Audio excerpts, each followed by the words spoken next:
Buenos días, chicos, ¿me escuchan? Buenos días, doctora. Sí. Hola, ok. Bueno, pues vamos a empezar con la clase.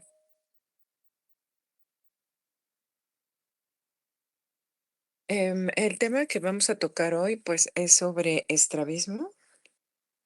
Y para eso vamos a hablar de la exploración de la movilidad ocular, que es parte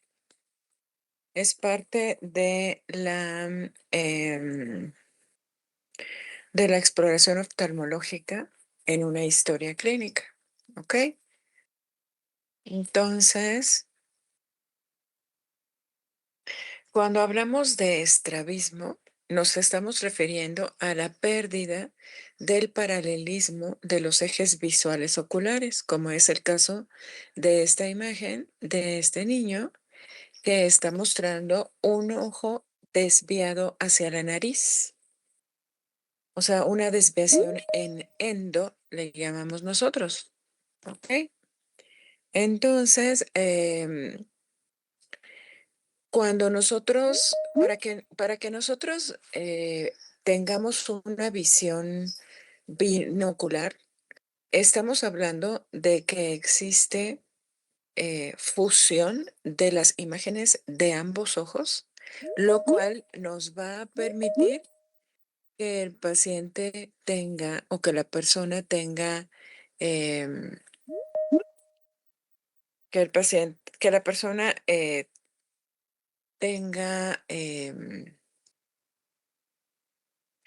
una visión en tercera dimensión. O sea, si mi paciente no tiene alineados ambos ojos, entonces el paciente no está teniendo fusión ni está teniendo una visión en tercera dimensión. ¿Ok?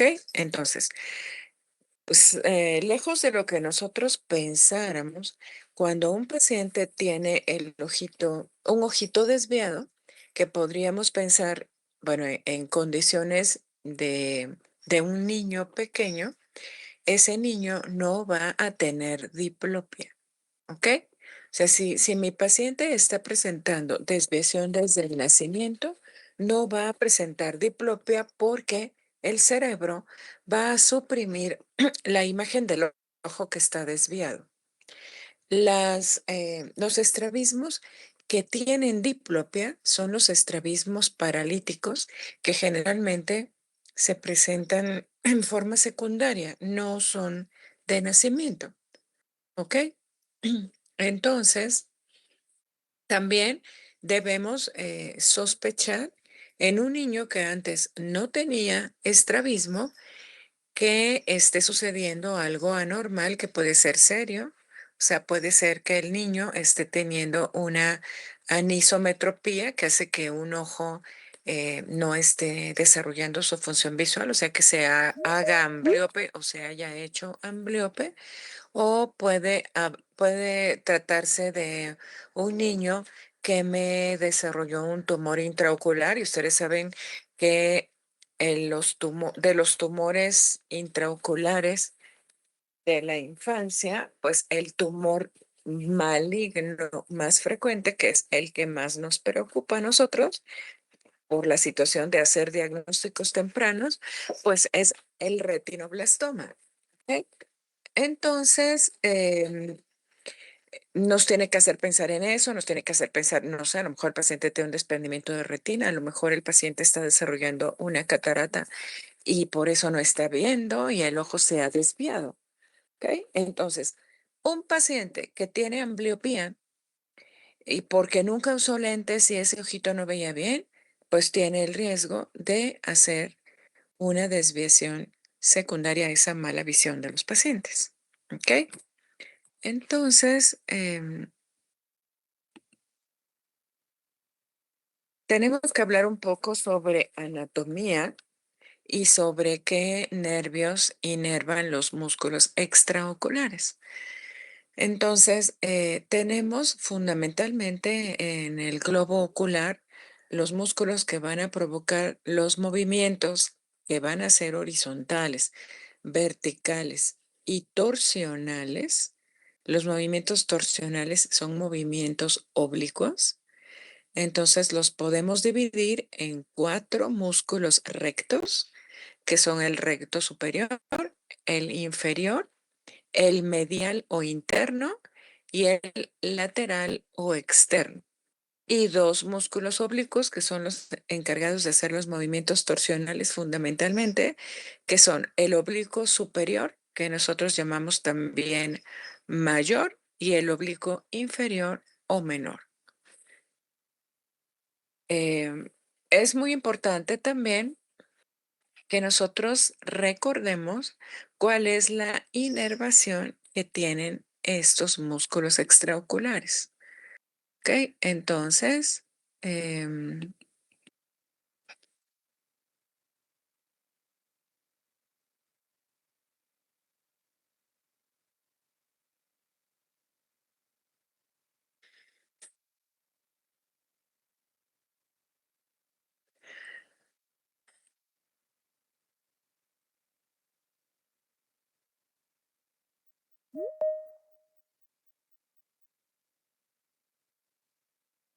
es que me estorba aquí una, ya la pude mover.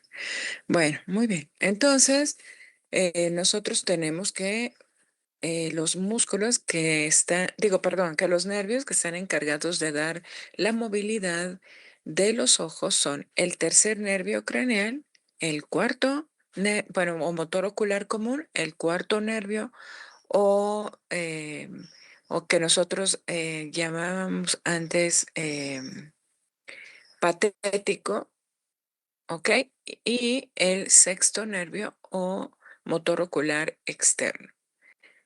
Ahora el cuarto nervio es llamado troclear y quiero que ustedes recuerden también la anatomía del nervio, perdón, la anatomía del músculo, que justamente el oblicuo superior pasa en la tróclea y por eso, bueno, como es inervado por el cuarto nervio, también por eso es llamado troclear, ¿ok? Entonces, para facilitar el aprendizaje de los nervios y bueno, de la inervación de los músculos extraoculares, vamos a hablar primero del cuarto nervio, que es el que inerva el oblicuo superior. Para mí, la relación es que el nervio oblicuo superior o mayor tiene, tiene fundamentalmente, es el que inerva al oblicuo superior y el cuarto nervio o troclear. Quisiera que lo relacionaran con que el oblicuo es superior porque tiene hasta un nervio que exclusivamente inerva el movimiento del oblicuo superior, ¿sí? Entonces, el movimiento principal del oblicuo superior es hacia abajo y hacia afuera. Y cuando está paralizado el cuarto nervio craneal, las parálisis del cuarto nervio, que son las más frecuentes de suceder en un traumatismo, o sea, las parálisis traumáticas generalmente afectan el cuarto nervio craneal, puede ser un traumatismo menor incluso, provocan lo que nosotros conocemos como la parálisis para bajar las escaleras. Cuando el paciente mira hacia abajo, el paciente ve doble y es causa de diplopia vertical, la parálisis del cuarto nervio, que ahorita vamos a hablar de los estrabismos paralíticos. El sexto nervio, y siempre yo relaciono la X de sexto con el recto externo, cuyo movimiento principal es hacia afuera. Todos los demás músculos están inervados por el tercer nervio, o sea, el recto superior, el recto inferior, el recto medial o interno y el oblicuo inferior o menor. Y acuérdense que también el tercer nervio me inerva el elevador del párpado y el esfínter de la pupila, ¿ok? Cuando nosotros vemos una parálisis del tercer nervio craneal completa, eso quiere decir que me afecta todos los nervios, incluyendo el elevador del párpado, pero especialmente el dilatador de la pupila. Esa parálisis tiene un origen central y ese paciente hay que referirlo al neurólogo porque es muy probable que tenga un tumor intracraneal o alguna causa que esté provocando la parálisis completa del tercer nervio. Nosotros generalmente no vemos parálisis completas. De inicio, el paciente puede no tener la tosis y luego hacerla, pero es muy raro que un paciente con una parálisis del tercero tenga afectación del esfínter de la pupila, ¿ok? Ahora, el sexto, de todas formas, el tercero y el sexto nervio son los que más se afectan como consecuencia de, de la neuritis por diabetes, pero también puede suceder por hipertensión. ¿Ok? Son las afectaciones más frecuentes por neuropatía diabética e hipertensiva. Bueno,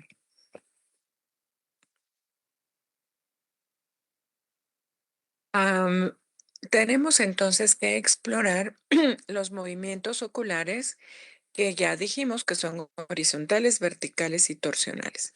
Para hacer la exploración de la movilidad ocular, nosotros tenemos que hacer dos maniobras, ¿ok?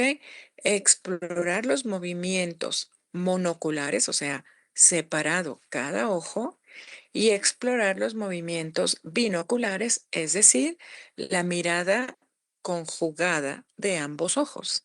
Cuando nosotros exploramos los movimientos de un solo ojo, para ello, incluso podemos ocluir el ojo contralateral. A esos movimientos nosotros le llamamos ducciones. Cuando nosotros exploramos los movimientos binoculares o la mirada conjugada, nosotros le llamamos versiones. ¿Ok? Entonces, cuando ustedes escuchan que se hizo o que vamos a solicitar el movimiento de abducción, entonces, estamos hablando de que el paciente estamos explorando al paciente en en forma monocular, ¿ok? Simplemente al escuchar abducción o aducción o supraducción o infraducción, entonces estamos hablando de exploración de un solo ojo, ¿ok? Entonces, cuando hablamos de abducción, estamos haciendo la exploración del ojo hacia afuera o los movimientos laterales. Cuando hablamos de aducción, estamos explorando los movimientos hacia la nariz. Cuando hablamos de supraducción, estamos explorando los movimientos hacia arriba, en infraducción hacia abajo, en incicloducción son los movimientos torsionales hacia la nariz y excicloducción, los movimientos torsionales, o sea, oblicuos, hacia el lado temporal, lateral o externo. ¿Ok? ¿Hay alguna pregunta hasta aquí? ¿Se entiende esto?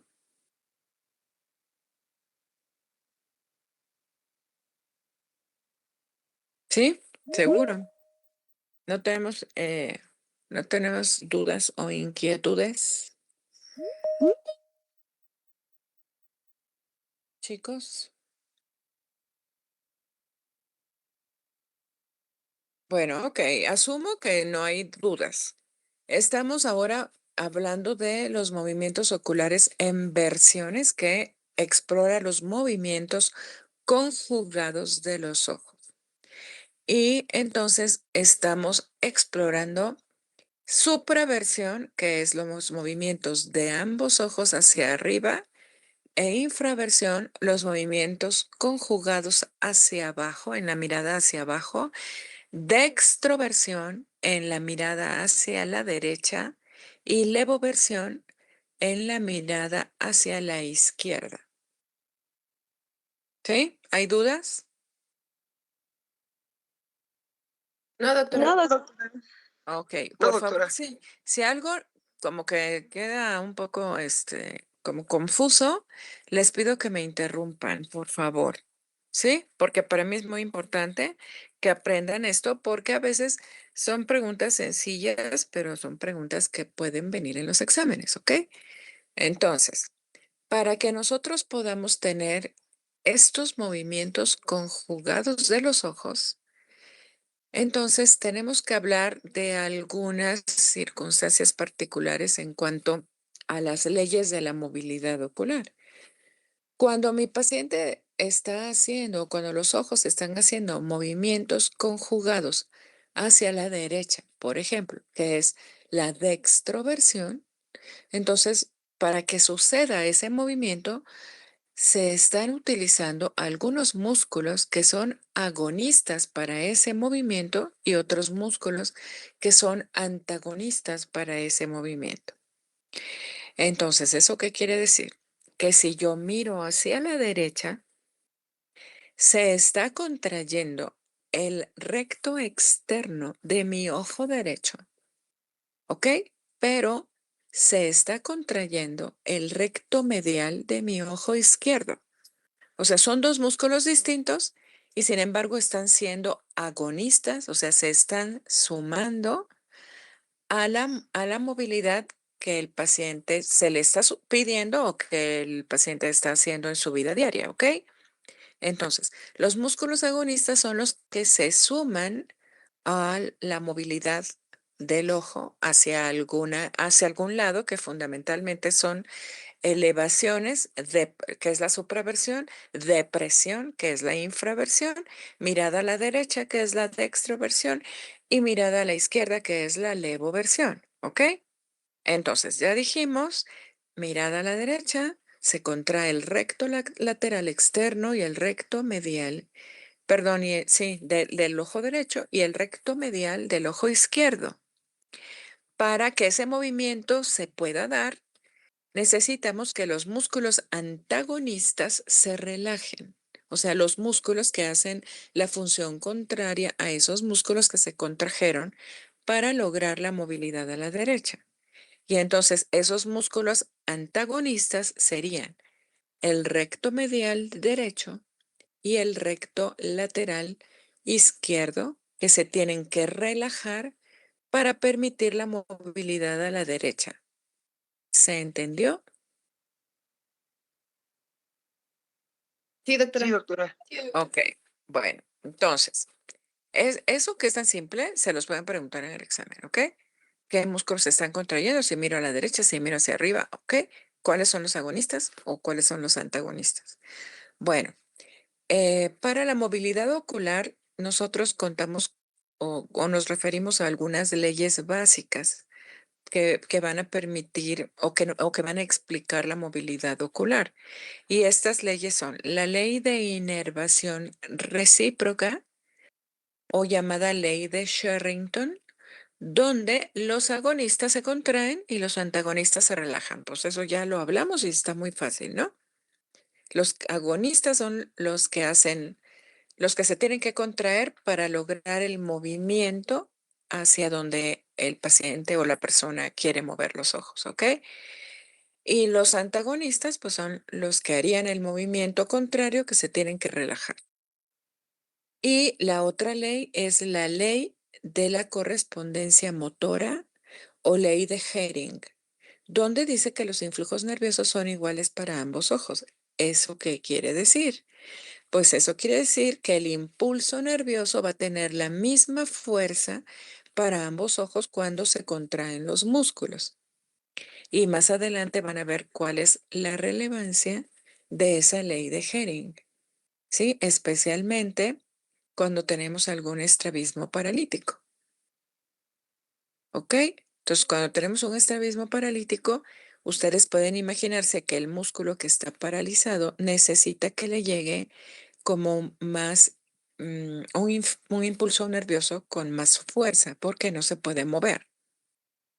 Y entonces ese impulso nervioso que está aumentado también le llega al ojo sano, lo cual puede provocar desviaciones que nosotros llamamos secundarias cuando el paciente,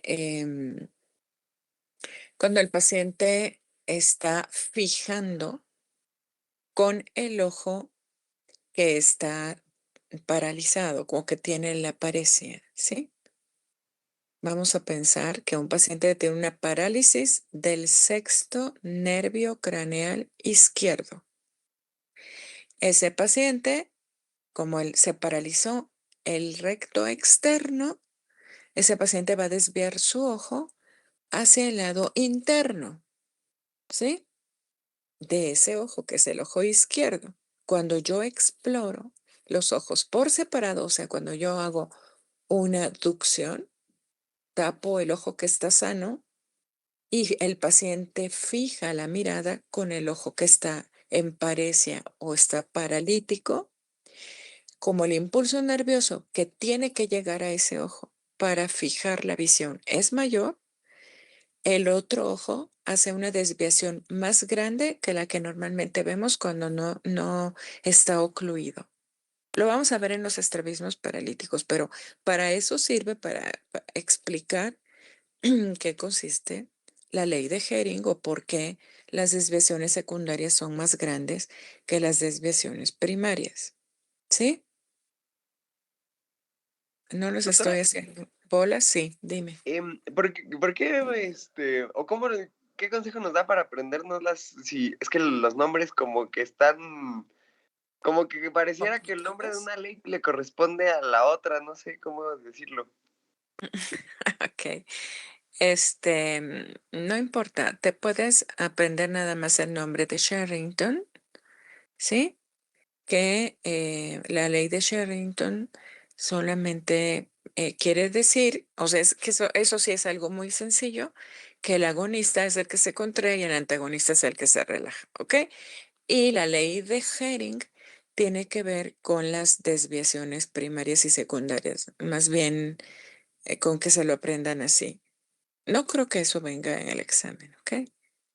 Y Ok, además doctora, muchas yo lo gracias. voy a hacer. Sí, nada más que necesito que entiendan por qué en los estrabismos paralíticos la desviación es mayor cuando fija el ojo paralizado, ¿ok? Cuando el paciente está Sí, viendo con el ojo paralizado, se desvía más el otro ojo, más que cuando está fijando con el ojo sano, dijéramos. Bueno, ahorita vamos a ver eso. Perdónenme, pero es que tengo que traer levantado el pie que anda bien hinchado otra vez. Bueno, entonces, ¿cómo exploramos la movilidad ocular? Bueno, pues nosotros tenemos que explorar los las 9 posiciones de la mirada, ¿ok? Podríamos empezar con la mirada al frente, que es la posición primaria de la mirada, ¿ok? Ahorita, obviamente, este paciente no tiene ninguna desviación y entonces esta es la posición primaria de la mirada y se pide al paciente que mire a la derecha y que mire a la izquierda, ¿ok? Entonces, estamos hablando de dextroversión y levoversión, la mirada a la izquierda, la mirada a la derecha. Ajá. Cuando le podemos pedir al paciente que mire, aquí ya llevamos 3 posiciones de la mirada exploradas. Podemos pedirle de nuevo de la posición primaria que mire hacia arriba y esta es la supraversión o elevación, también le llamamos. Y luego le pedimos que mire a la derecha, que es la dextro supraversión, o sea, a la derecha y arriba. Como suena medio como un trabalenguas, hasta para nosotros, cuando no somos estrabólogos, la dextrosupraversión. Ustedes pueden decir arriba y a la derecha, y arriba y a la izquierda, que es la levosupraversión, ¿ok? Después En la posición primaria de la mirada le pedimos al paciente que mire hacia abajo, que esta es la depresión o infraversión. Y luego pedimos que mire abajo a la derecha, que es la dextroinfraversión. Y le pedimos que mire abajo a la izquierda, que es la levoinfraversión. En esta tabla estamos viendo cuáles son los músculos que se contraen en esas posiciones de la mirada, ¿ok? Que se fijan que entonces estamos hablando de que son músculos agonistas. Bueno, vamos a ver este video. A ver, espero que funcione bien.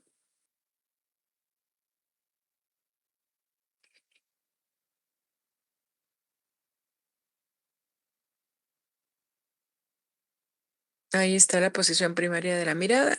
Este circulito es justo, vamos a considerar que es la luz para explorar al paciente. ¿Sí? Hello and welcome to this tutorial on the 9 positions of gaze and how to do an extraocular motility exam. We're using the NeuroOpthal app, which can be found on the iPad App Store. There are 9 cardinal positions of gaze and 6 cardinal positions that correspond to each of the extraocular muscles. It is not important how you get these 9 positions of gaze, but it's important you have a systematic approach. Some people prefer to do a star pattern, starting at the primary position, but today we'll be using a H configuration.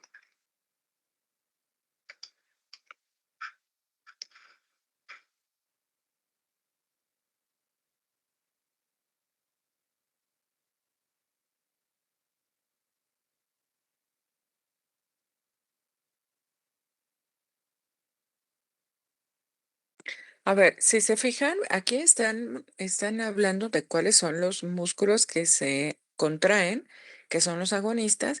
Y si ustedes se fijan, y eso para mí es importante, es que ustedes comprendan que el oblicuo superior, justamente por la tróclea, que pareciera que el movimiento lo va a hacer hacia arriba, el movimiento del oblicuo es un movimiento torsional que es hacia abajo.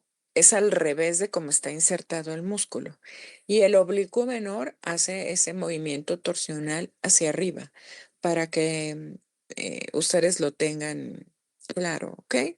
Entonces son movimientos oblicuos o torsionales, por eso los hacen los músculos oblicuos, pero el superior, que está arriba, el movimiento lo hace hacia abajo y el oblicuo inferior, que está abajo, hace el movimiento hacia arriba, ¿ok? Bueno.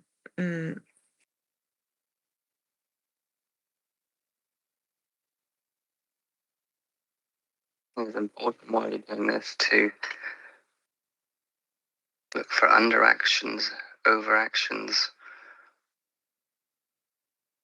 upswings, nystagmus.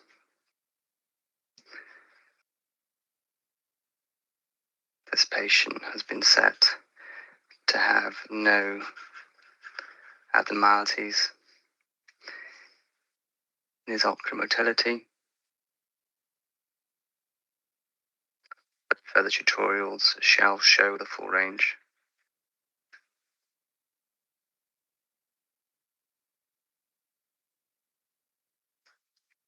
So the extraocular muscles do not act in isolation.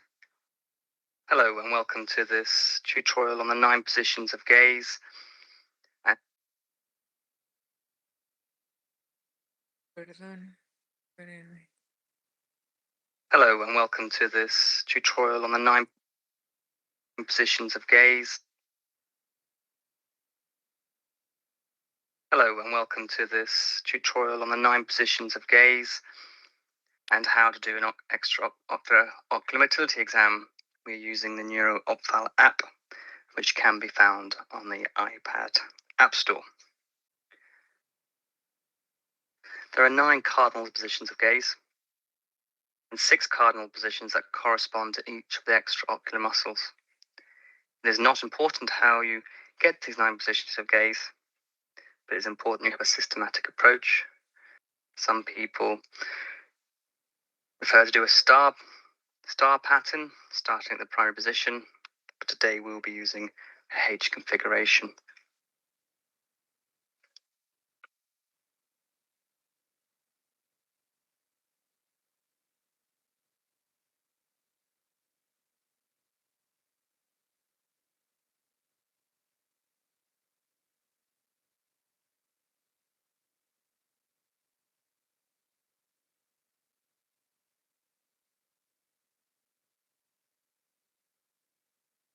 It is important while you're doing this to look for underactions, overactions, upswings, nystagmus.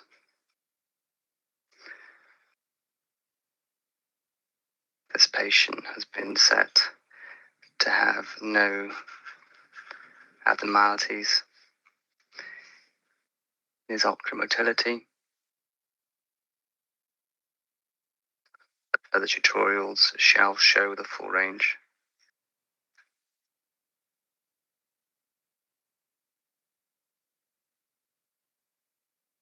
So the extraocular muscles do not act in isolation, and each agonist muscle has an antagonist. So if we take the right lateral rectus as an example,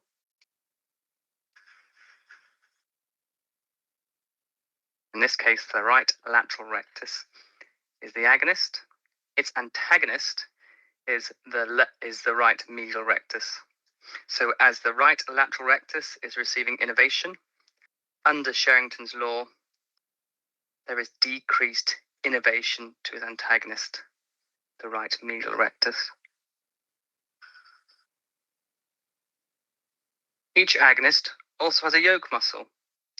If we take the right lateral rectus again, its yoke muscle is in the contralateral eye. It is the left medial rectus. And under Herring's law, there is equal innervation. Thank you for watching this tutorial.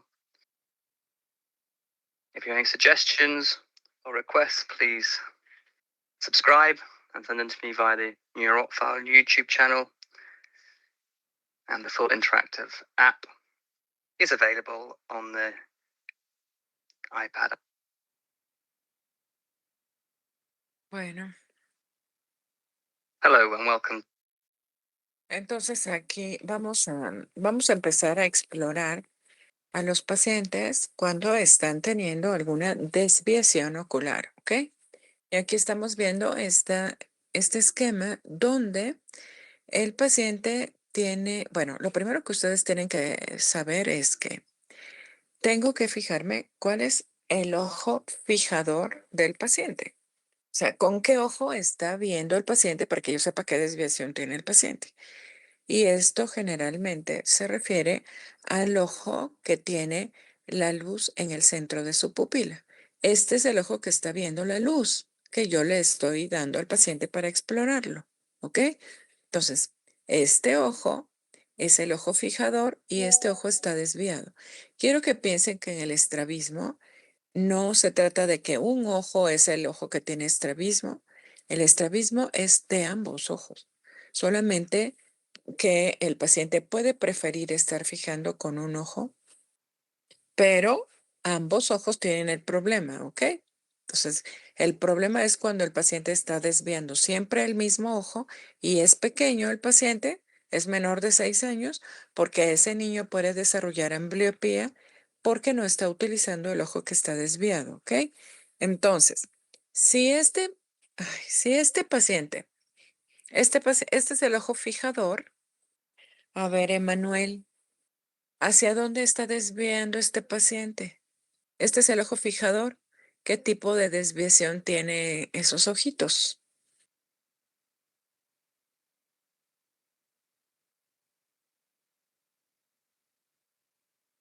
Me pueden decir hacia arriba, hacia abajo, hacia adentro, hacia afuera. Con eso me conformo ahorita. Emanuel.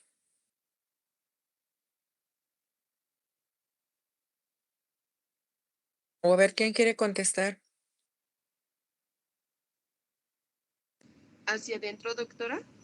Ok, entonces este ojo está, bueno, este paciente está desviando hacia adentro.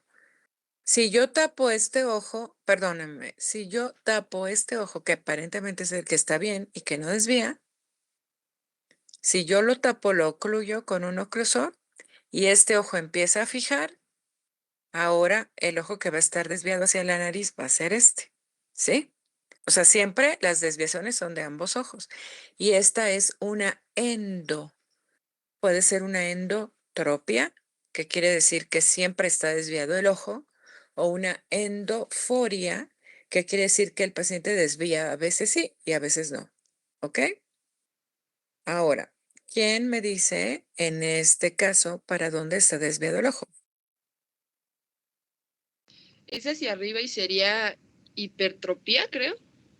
Exacto. Sería una hipertropia si siempre está desviado el ojo, o podría ser una hiperforia si fuera algo que sucede a veces sí y a veces no. Aunque las hiper y las hipo normalmente no son forias, ¿ok? O sea, no se presentan ocasionalmente, sino casi siempre están presentes. Las que pueden ser forias son las endo y las exo. Ok, entonces, a ver, ¿quién me podrá decir que en este caso, para dónde está desviado el ojito de este paciente? ¿Quién ¿Es se hacia afuera? Ok, Y es es una un desviación exotropia o exoforia. A veces nosotros nos quedamos en exo. Es una exo. Hay que explorar al paciente para saber si es una exotropia o una exoforia. ¿Ok? Ahorita lo vamos a ver en algunas patologías eh, de- que se presentan en estos pacientes. Bueno, y por último, la última imagen. ¿Quién me dice para dónde está desviando ese ojo?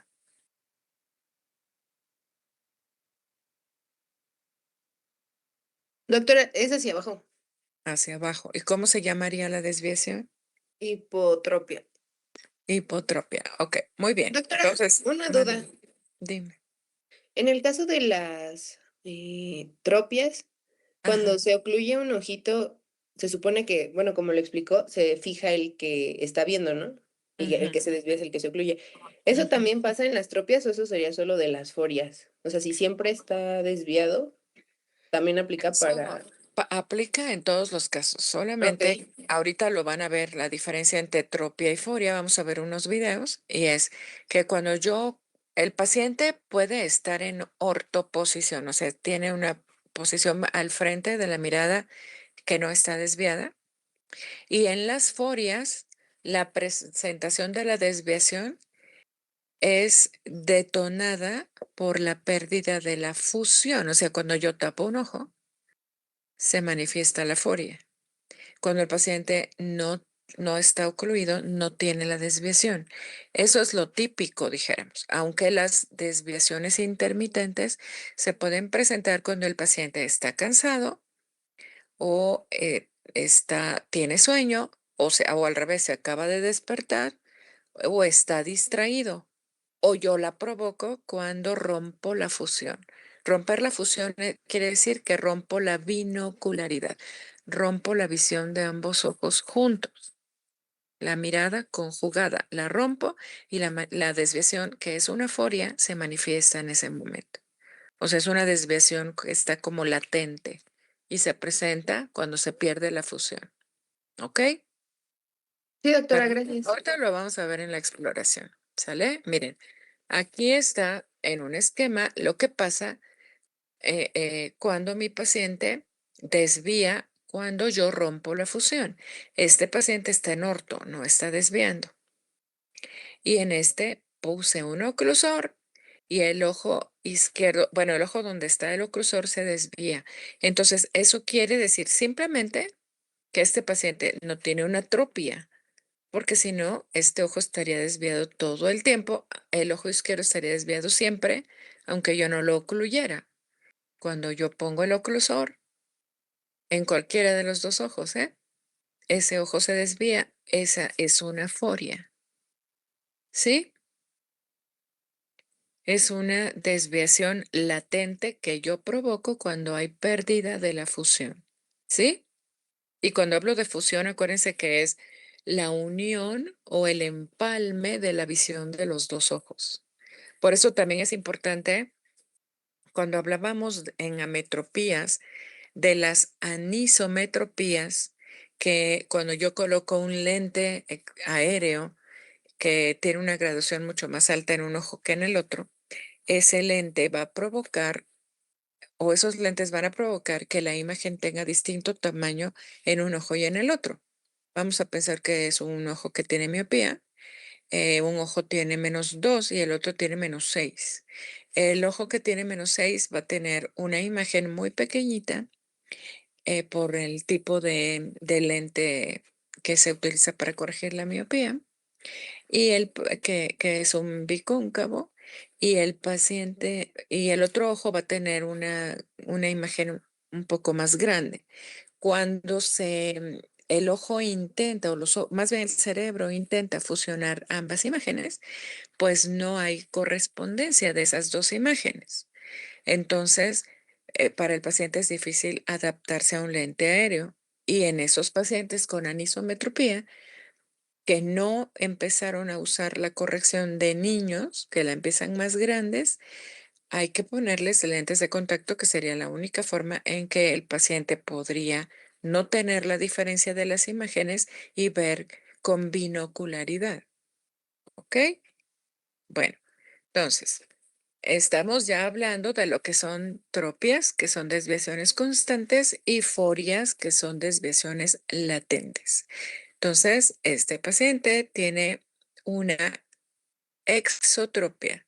Este es el ojo fijador, el que tiene la luz en el centro de la pupila, y el otro ojo es un ojo que está en exo, que está desviado hacia afuera. Entonces, las tropias o desviaciones constantes pueden ser endotropias hacia adentro o hacia la nariz, exotropias hacia afuera, hipertropias hacia arriba, hipotropias hacia abajo, y las que son forias o desviaciones latentes pueden ser endoforia o exoforia. Bueno, ¿hay alguna duda ahí? Nuevamente estamos viendo un esquema donde el ojo fijador es este y el paciente está desviado hacia adentro. Fíjense bien, también se llama esotropia o endotropia. Los dos nombres significan lo mismo, eso o endo. No quiere, exo es para afuera, pero eso es para adentro. Entonces, esta es una endotropia o esotropia, esta es una exotropia o desviación hacia afuera, una hipertropia o desviación hacia arriba, y una hipotropia o desviación hacia abajo. Bueno, vamos a ver un video otra vez, a ver. Entonces miraríamos la foria con el alternante, ¿de acuerdo? Y si fuese, por ejemplo, una tropia, para que se vea, ¿vale? Una tropia en el plano, en el eje horizontal, pues la miraríamos así, con el punto de recobro en la nariz. ¿De acuerdo? Eso es. Estupendo. Bueno, ¿vieron? ¿Tienen duda con este video? Porque tal vez pasa muy rápido. ¿Lo repetimos? Sí, ¿O está por bien favor. así? Ok. Sí, doctora, por Bueno, favor. vamos a Miraríamos la foria hacer. con el Déjenme quitar el alternante, volumen en la cosa esta. ¿de acuerdo? Dame un segundo. Entonces, espérenme, que se me va muy rápido. Vamos a regresarlo. Vamos a explorar entonces. Fíjense que este es el oclusor y en el momento, en este caso, este paciente está en orto, no tiene desviado ningún ojo. Y cuando ponen el oclusor, ustedes van a ver la imagen que está detrás del oclusor, el ojo, cómo se desvía. ¿Sale? Si el ojo se desvía hacia adentro, es una endoforia. Si se desvía hacia afuera, es una exoforia. Y en cuanto tapamos un ojo, para que ustedes vean que el estrabismo siempre es de ambos ojos. Si yo tapo un ojo, se desvía. Si tapo el otro, también se va a desviar. ¿Sí? Puede haber preferencia. le llamamos. O sea, que un paciente elija ver siempre con el mismo ojo y el ojo que siempre está desviado también sea el mismo. Y esos pacientes son los que tienen más riesgo de desarrollar ambliopía, ¿ok? Cuando el ojo está siempre desviado, el mismo ojo está siempre desviado, ese ojo es el que va a ser ambliopía y tenemos que hacer nosotros como médicos una labor para tratar de evitar la ambliopía y que el paciente esté usando el ojo que está desviando siempre. ¿Ok? Entonces va de nuevo el video. Va rápido, pero fíjense bien en lo que dijimos. Entonces, va el oclusor, tapa el ojo derecho, el izquierdo se está desviando y el derecho también. En cuanto quita los oclusores, el paciente deja de desviar. Aquí ya va a ser una atropia. Está sin ocluir y el ojo está desviado. ¿Ven? Pero cuando yo tapo cualquiera de los dos ojos, en este caso, el ojo que, el ojo que no está ocluido es el que el paciente está, con el que está fijando y siempre se va a desviar el otro. Si se fijan, cuando retira el oclusor, el ojo que está desviando este paciente siempre es el mismo porque el paciente prefiere ver con el ojo izquierdo. Va de nuevo, ¿eh? Fíjense bien. Va la foria primero. Estás en orto. En cuanto rompemos la fusión, el ojo empieza a desviarse y se desvía hacia afuera. ¿Ok? En cuanto quitamos la oclusión, deja de desviar. Esa es una furia. Ahora, este paciente está desviando el ojo derecho hacia afuera. Vamos a pantallar, así se llama. Tapamos el ojo que está fijando y el otro se desvía. ¿Sí? O sea, no, este paciente prefiere ver con el ojo izquierdo. Pero cuando yo tapo el ojo izquierdo y fija con el ojo derecho, el ojo izquierdo también se desvía. ¿Sí? ¿Sí quedó claro? Y es una exotropia esta, porque en cuanto yo quito el oclusor, siempre está desviando el ojo. Alguno de los dos ojos, en este caso el derecho. El paciente prefiere ver con su ojo izquierdo. ¿Se entendió, jóvenes? Sí, doctora. Ok, conste, ¿eh? De todas formas lo tienen en la aplicación para que lo repasen. Bueno, vamos a empezar a hablar sobre algunas patologías específicas en el estrabismo. Nosotros, cuando yo era residente, ya tiene muchos años esto, nosotros veíamos muchas endotropias congénitas, ¿sí? Entonces, la endotropia congénita, que se supone que es el 55% de las desviaciones en los niños hacia la nariz, dijéramos, que eran desviaciones grandes y constantes que los niños presentaban desde el nacimiento. Estas desviaciones tienen alguna característica principales o clásicas, que es que el paciente puede tener preferencia de la fijación. Eso quiere decir que puede siempre estar viendo con el mismo ojo. Por eso tenemos que estar muy abusados, ¿ok?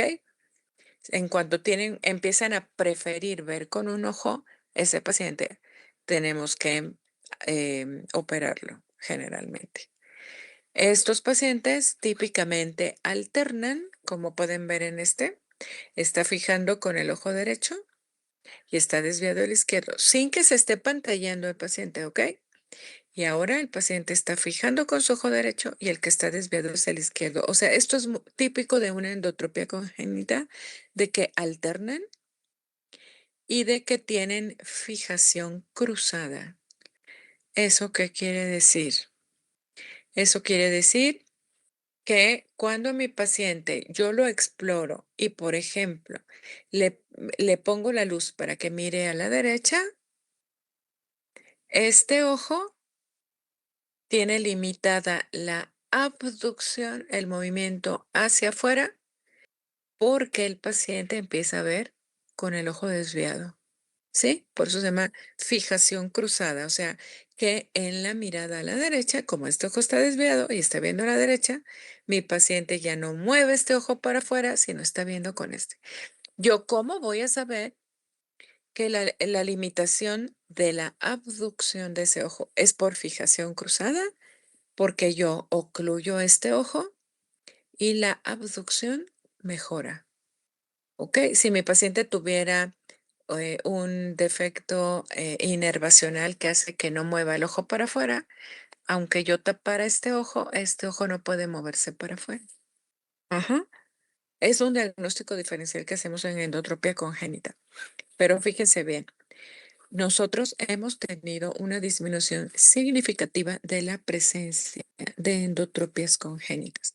Y esto ha llevado a los estrabólogos a pensar que las endotropias congénitas son consecuencia de un trauma obstétrico, porque en esta época se hacen muchas más cesáreas cuando los pacientes tienen están teniendo algún problema en el transcurso del parto. Entonces, ahora de verdad es extraordinariamente raro para nosotros que veamos una endotropia congénita. Ha disminuido en forma considerable.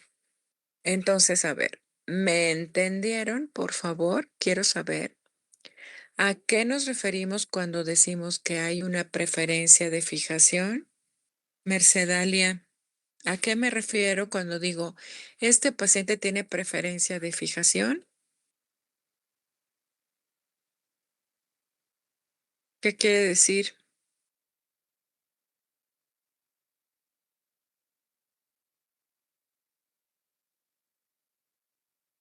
A ver, Andrea, tú dime. Que generalmente solo, bueno, es el mismo ojito el que está fijado y el otro puede hacer ambliopía.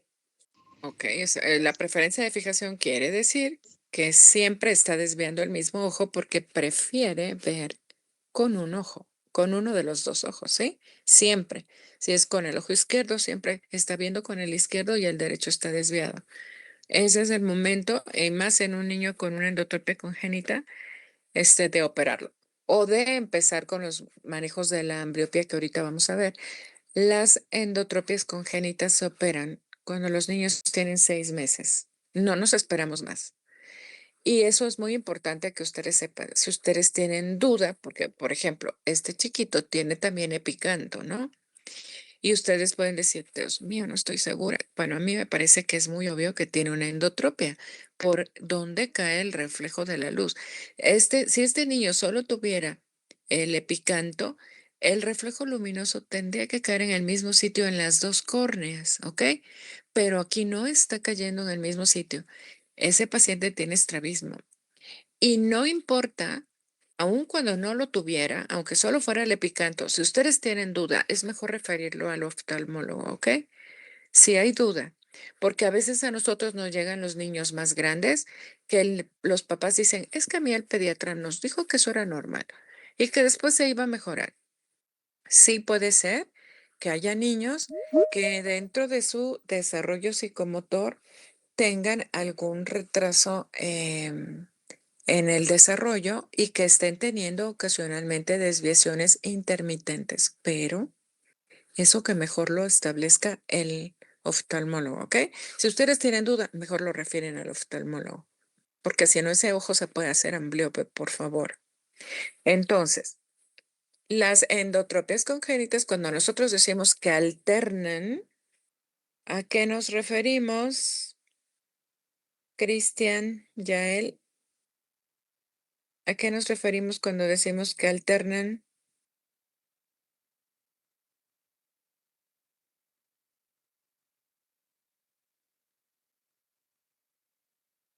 Mm, Cristian,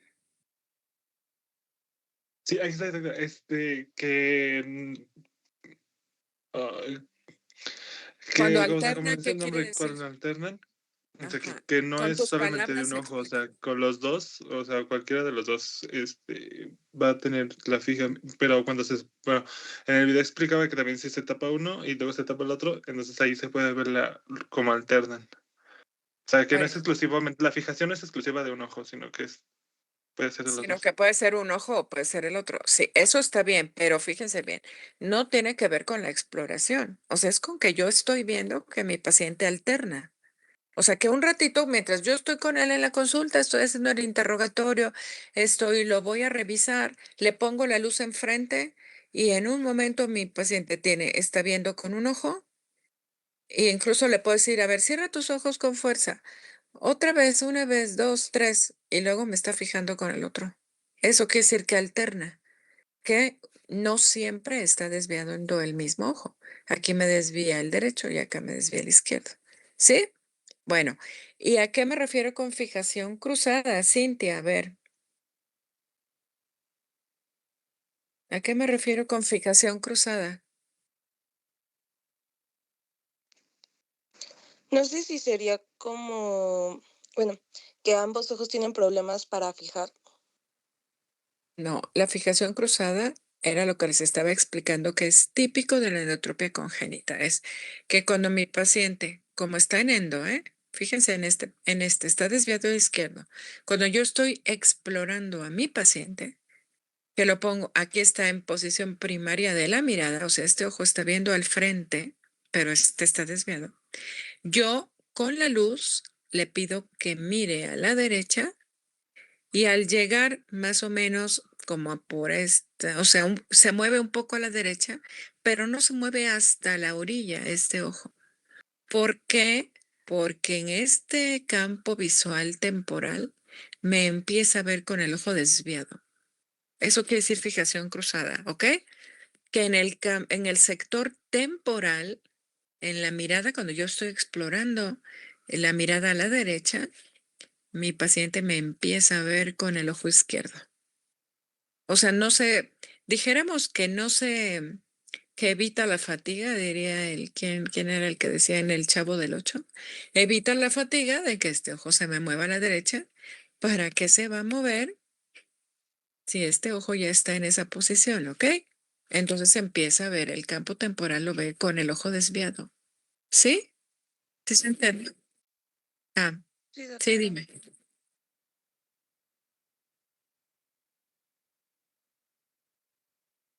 Exacto. Sí, exacto. Eso quiere decir fijación cruzada, ¿ok? Entonces, cuando yo lo exploro, lo que veo es que tuviera una limitación, o sea, a la hora que lo exploro, que este ojo no se mueve bien hacia afuera. Y dices, ¿tendrá un síndrome de Duane? Ahorita van a ver lo que es un síndrome de Duane. ¿O es una endotropia congénita que tendrá este niño? Sí, si yo ocluyo este ojo, que es el que está mirando en el campo temporal de este, si yo lo ocluyo, entonces el movimiento hacia afuera mejora, porque el paciente me empieza a ver con este ojo, ¿sí? Pero mientras yo no lo ocluya, el campo temporal me lo ve con el ojo desviado. Y acá igual, el campo temporal del otro ojo me lo ve con el ojo desviado, ¿sí? Eso quiere decir fijación cruzada. Y la fijación cruzada es la que promueve la limitación de la abducción aparente en estos pacientes, porque realmente no existe una limitación de la abducción. ¿Ok? Sí, doctor, una pregunta, y entonces, este Ujú. tipo de estrabismo, bueno, ajá, fija, Ujú. de cruzado, ¿tiene menos riesgo de que cause ambliopía que el Exacto, fija? sí. La endotropia congénita tiene menos riesgo de ambliopía y nos podemos esperar mientras el niño esté alternando, ¿ok? Pero en el momento en que deja de alternar, que empieza a tener preferencia por un ojo, ya no me puedo esperar, ¿sí? Entonces yo le pregunto a la mamá, ¿cómo ha notado? ¿Sigue desviando un ojo o el otro? Y lo veo también en el consultorio, ¿no? O sea, yo estoy viendo que alterna o empiezo a ver que todo el tiempo de la consulta es solo un ojo el que está desviado. Eso ya me preocupa porque se va a hacer ambliope. Pero en general las endotropias congénitas son las que tienen menos riesgo de ambliopía o las forias. Las forias nunca van a ser ambliopía, ¿ok? Porque son desviaciones intermitentes. En este caso, que alterna, mientras alternen los ojos, el paciente tiene menos riesgo de ambliopía, ¿ok? Que si empieza a preferir un ojo. ¿Sí se entendió? Ok, bueno, acuérdense que si algo se empieza a ver como trabalenguas, como enredado, porque el estrabismo es así, créanme, o sea, yo lo entiendo porque yo de residente cuando yo empecé no sabía ni qué ojo era el que estaba desviado, entonces por favor, ninguna pregunta es absurda, me detienen y doctora, no entendí eso, a ver, ¿de qué me está hablando? Porque no entiendo. Ok, ahora vamos a ver lo que es el síndrome de Duane, que es un defecto inervacional en los ojitos, ¿ok? El paciente que tiene síndrome de Duane puede tener o no desviado los ojos en la posición primaria de la mirada, ¿ok? O sea, mi paciente puede tener, bueno, generalmente el Duane puede tener una endotropia, ujú, pero mi paciente, lo típico del Duane, porque hay 3 tipos de Duane. Uno es el que tiene limitación para la abducción. 2, el que tiene limitación para la aducción, que es hacia la nariz, el movimiento hacia la nariz. ¿Ok? Y 3, el que tiene limitación para ambas, abducción y aducción. O sea, casi que tiene la mirada fija al frente. ¿Ok? Son defectos inervacionales de nacimiento. Entonces, cuando mi paciente mira a la derecha, en este caso, el ojo izquierdo no hace la aducción completa, está limitada, ¿ok? Y bueno, aquí está en orto el paciente. Y en este caso, el ojo izquierdo no abduce, no va hacia afuera, ¿ok? Entonces, aquí nosotros cuando estamos explorando un niño con una endotropia, podríamos pensar, que el Duane es una endotropia congénita, o al revés, que la endotropia congénita es un Duane. Entonces, tenemos que explorar tapando el ojo, en este caso el ojo derecho, lo ocluyo y veo si la abducción mejora. En este caso no va a mejorar. Entonces, yo sé que el paciente tiene un Duane. A estos pacientes no,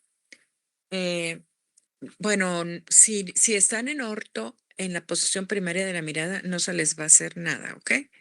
Si el paciente está desviando en la posición primaria de la mirada, entonces hay que corregir para que en esa posición mi paciente no esté desviando, ¿ok?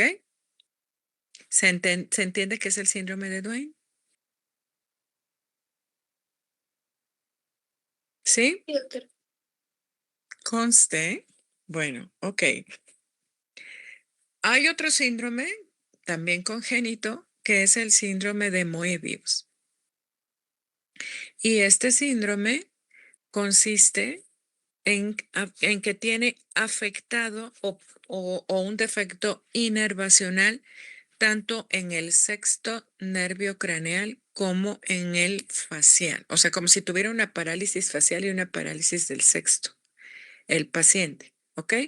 Si un paciente tiene una parálisis del sexto, hablando solamente de desviaciones horizontales, fíjense bien, parálisis del sexto nervio craneal. En la posición primaria de la mirada, ¿qué tipo de desviación tendría el paciente? ¿Quién me quiere decir? Una parálisis del sexto. ¿Tendría una endo o tendría una exo? Una endo, porque el sexto, digo, inerva el recto externo y el recto externo está paralizado, entonces el recto medial es el que está jalando de más y el ojo se desvía hacia la nariz, ¿ok? Estos pacientes van a tener entonces la parálisis del sexto, que pareciera, por ejemplo, en este paciente que está en endo, este ojito, ¿ok? En este no se nota tanto, hay que hacer bien la exploración, pero tiene la parálisis facial izquierda. Este es el ojo que debería de estar desviado. Y este paciente tiene la parálisis del lado izquierdo también, ¿ok? Y acá, no es cierto, ay, qué tonta.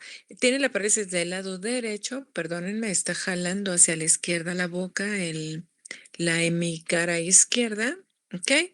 Y por la parálisis facial, se fijan cómo hasta parece que estuviera en una hiper, pero es que el párpado está un poco caído.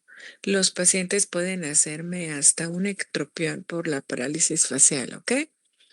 Y en este caso, pues sí, este ojo sí está en endo, aunque pareciera que tuviera hiperfunción de oblicuos, porque pareciera que estuviera hacia arriba, hacia adentro y hacia arriba. Pero bueno, para eso tendríamos que explorar como dinámicamente al paciente, porque estas solamente son fotografías, ¿sí? El síndrome de Moebius entonces consiste en una parálisis tanto del sexto como del séptimo nervio craneal. Bueno, vamos a ver otro tipo de desviación. Y obviamente también tienen que referir. Ajá.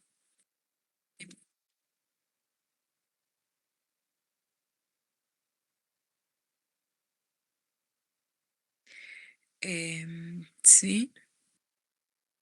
Bueno, no, el de Dwayne no es que esté afectado el sexto, ¿eh? Bueno, no tiene una parálisis del sexto, sino tiene un defecto en la inervación que hace que no pueda mover hacia afuera el ojo, pero no es tanto porque el sexo esté paralizado, ¿ok?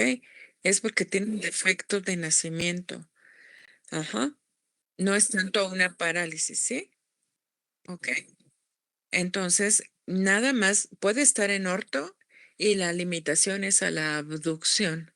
En el caso ese es el más típico, el tipo 1 del Duane, pero puede haber limitación a la aducción o puede haber a ambas, ¿ok? Y puede estar en orto el paciente, nada más se da uno cuenta cuando el paciente mira a la derecha, mira a la izquierda, pues de que el ojo no se mueve igual que el otro, ¿sí? No, de qué. Bueno. Entonces, vamos a ver otro tipo de endotropía acomodativa, que es la acomodativa. Si ustedes van a recibir a un niño, que los papás le van a decir que el niño empezó a desviar cuando no nació con la desviación, como es en la endotropía congénita, sino empezó a desviar como a partir de los 2 años, ¿sí? Cualquier desviación, incluso hasta una exo, ¿eh? Pero no es lo típico una exo. Realmente no, las exotropias no las estamos llamando acomodativas, pero cualquier desviación en un niño mayor de 2 años, o sea, un niño que no nació con la desviación, ustedes tienen que mandarlo al oftalmólogo. ¿Por qué se está desviando el ojo? Lo más fácil, necesita lentes. Perfecto. Pero acuérdense que puede tener un tumor intraocular, que puede tener la retina desprendida, que puede tener, o sea, cosas, una catarata congénita, cosas que tiene que revisar el oftalmólogo para ver si antes no desviaba, por qué está desviando el ojo. Y el ojo lo desvía porque deja de fijar. En el caso de que tuviera un tumor, un desprendimiento de retina, una anisometropía, ¿ok? Una catarata. En este caso, el niño empieza, ¿por qué se les ocurre que empieza a desviar hacia la nariz? Un niño que tiene una endotropia acomodativa y que se ve en hipermetropías altas. ¿Por qué será que desvía? ¿A alguien se le ocurre? Porque Yo quiere ya ver sé de las cerca. soluciones. No.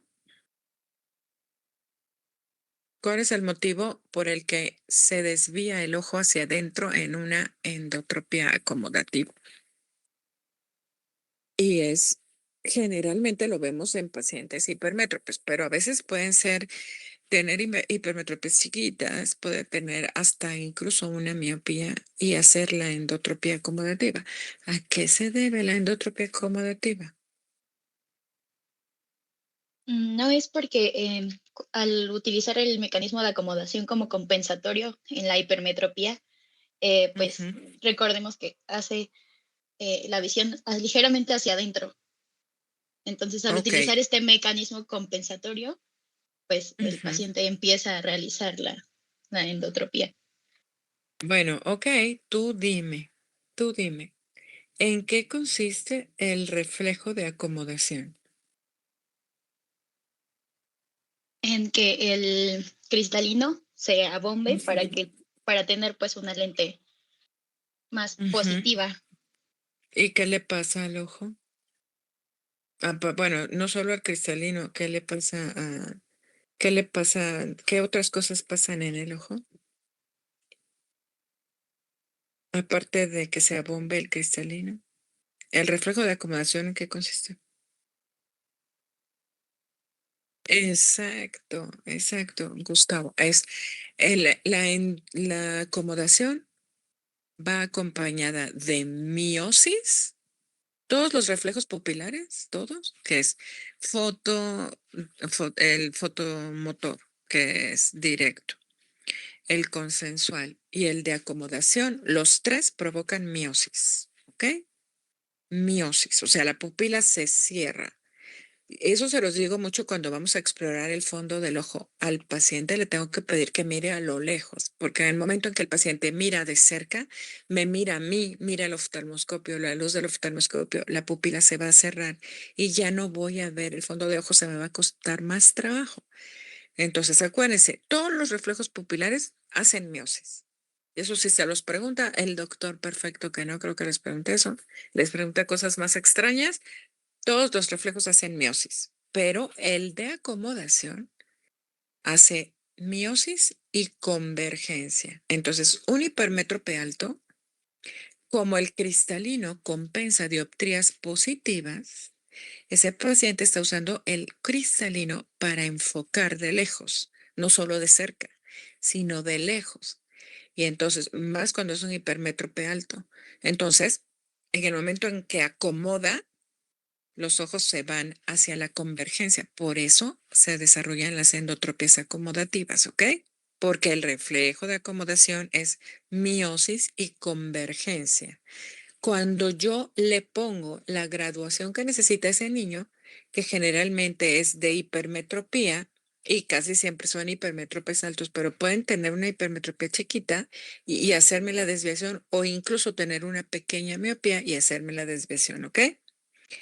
La situación es que mi niño está en endo y cuando yo le pongo su graduación, está en orto. Esta es una endotropía acomodativa. Mejora con los lentes. El niño no tiene por qué quitarse los lentes para nada porque la desviación se puede deteriorar.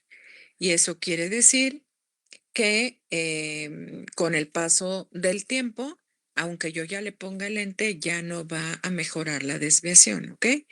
También las endotropias pueden ser parcialmente acomodativas. ¿Eso qué quiere decir? Quiere decir que yo le pongo el lente, mejora la desviación, pero queda una desviación residual.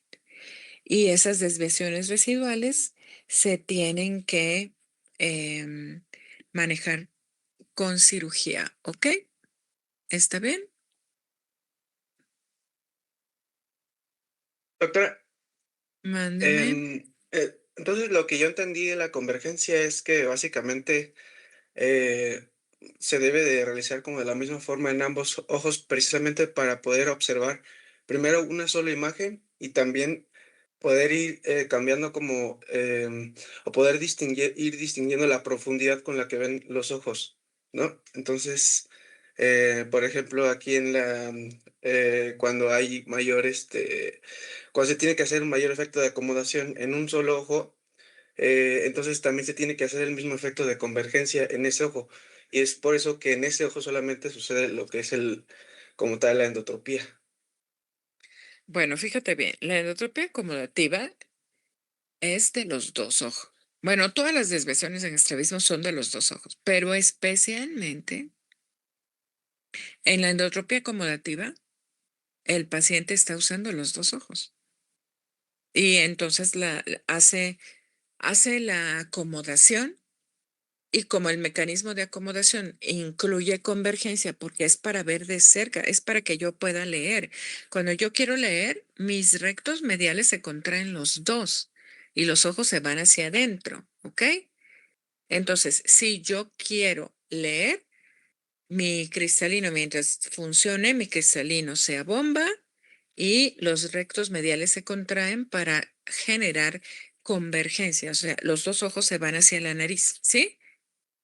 Entonces, por ese motivo, un niño que tiene una endotropía acomodativa de lejos está desviando porque está acomodando, no solo de cerca, que es el mecanismo normal, sino acomoda de lejos para enfocar la visión porque el cristalino le da al ojo dioptrías positivas, que son las del hipermétrope, ¿ok? ¿Sí? Entonces, cuando yo pongo el lente, la desviación desaparece. Es una endotropia acomodativa como tal.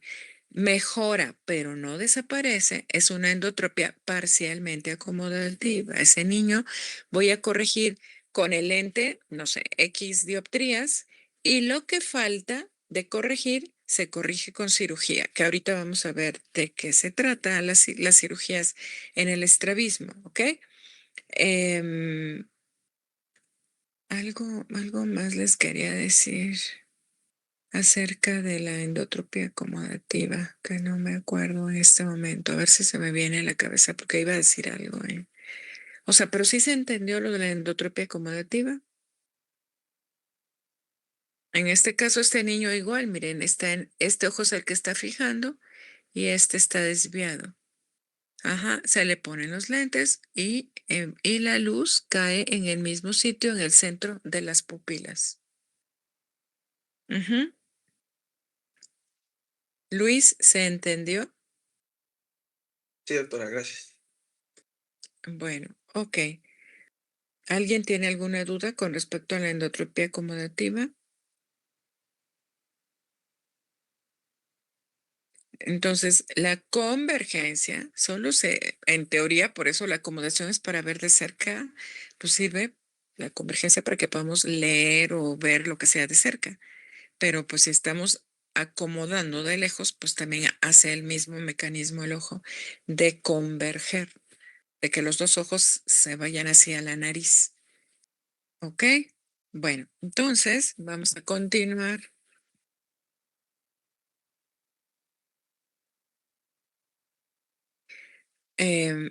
Ahorita vamos a hablar sobre la exotropia intermitente, que esta desviación es bastante común, ¿sí? Y nosotros le llamamos XXT. Cuando nosotros tenemos una desviación, una atropia, que es una desviación constante, nosotros lo abreviamos poniendo XT, que significa exotropia, ¿ok? Pero cuando tenemos una exotropia intermitente, le llamamos X con una apóstrofe XT, porque este niño igual está desviando que igual no está desviando. O sea, puede permanecer un tiempo más o menos breve con el ojo en desviación, o sea, como si fuera una atropia, una exotropia, y de repente ustedes ven cómo el ojo se mueve y corrige y queda en orto. Esa es una exotropia intermitente. Entonces, bueno, aquí vamos a ver algunos videos. A ver, ahorita les digo, sobre la marcha, esta paciente no tiene desviación. Se va a hacer la exploración para que ustedes vean la exploración normal. Y luego vamos a ver algunos pacientes que tienen algunos problemas de desviación. Ay, espérenme porque no sé cómo está el volumen. Ay, Dios.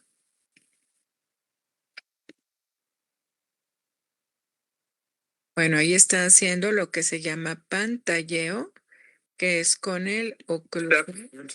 Ujú. Ese es un pantalleo monocular. No hay movimiento de los ojos, absolutamente. Y luego se va a hacer alterno. Y el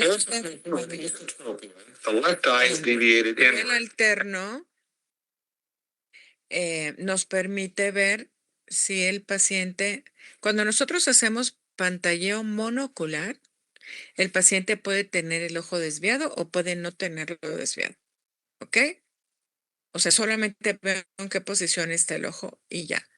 Cuando hago el alterno es cuando me doy cuenta si el paciente está alternando, o sea, veo cómo corrige la desviación o no.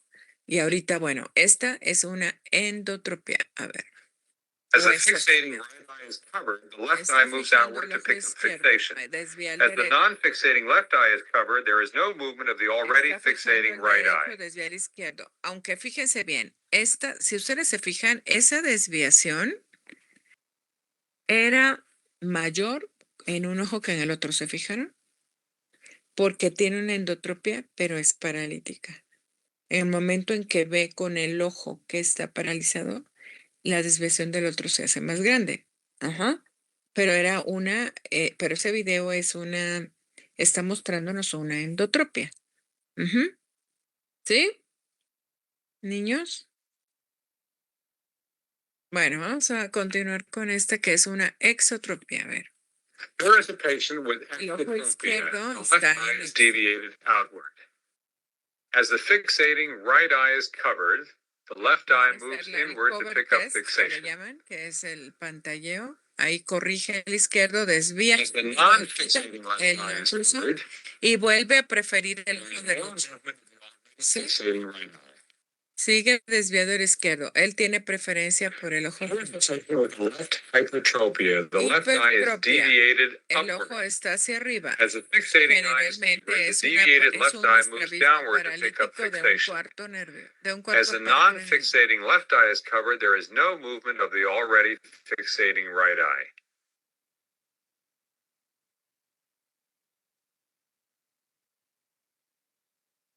Bueno, entonces vamos a ver lo que son los estrabismos neurogénicos y los estrabismos secundarios.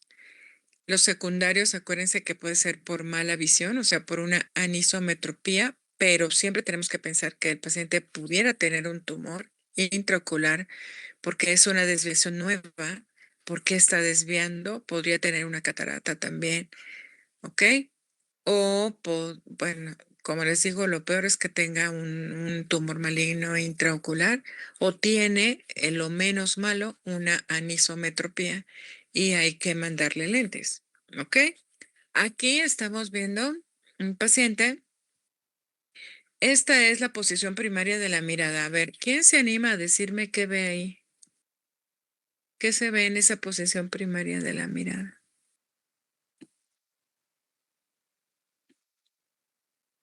Chicos, en esta.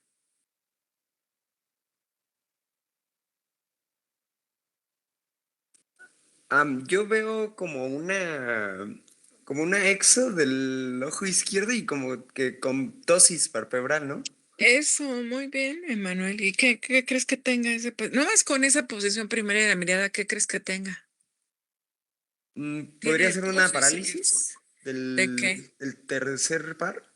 Del tercero. Ese es un tercer. Bueno, la gente dice un tercer par. Mi maestro de neuro me regañaría porque dice que tendríamos que decir una paresia del tercer nervio craneal izquierdo.